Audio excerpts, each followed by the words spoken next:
هونەرمەندی ناسراوی کورد بەهجەت یەحیا نێترین بەرهەمی خۆی بۆ پشتیوانیکردن لە ڕۆژاوای کوردستان ڕاگەیاند.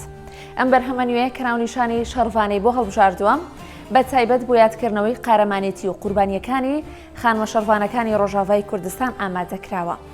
بەهجەت یەحیا لەبارەی ناوڕۆکی بەرهەمەکەیەوە لە پەڕی فەرمی ئینستاگرامەکەی خۆیەوە دەڵێت کیژی کوردی شەڕڤان نەبوونەتە تەنها شانازی بۆ نەتەوەی کورد، بەڵکو بووەتە سیمبۆلی شانازی بۆ هەموو مرۆڤایەتی.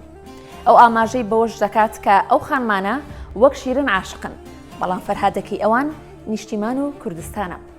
لە ڕووی تەکنیکی هونەریەوە ئەم کارە نوێیە لەلایەن خودی بەهجەت یەحیاوە تێکست و ئاوازەکەی بۆ دانراوە و ئارەم سەردار ئەرکی بەرهەمهێنانی گۆرانیەکەی لە ئەستۆ گرتووە. هەروەها بۆ ئەوەی پەیامی بەرهەمەکە بە شێوێکی فراوانتر بکات، نووسەر و وەرگێر بەکر شوانی باهۆز تێکستەکەی بۆ شێوەزاری کورمانجی وەرگێڕاوە.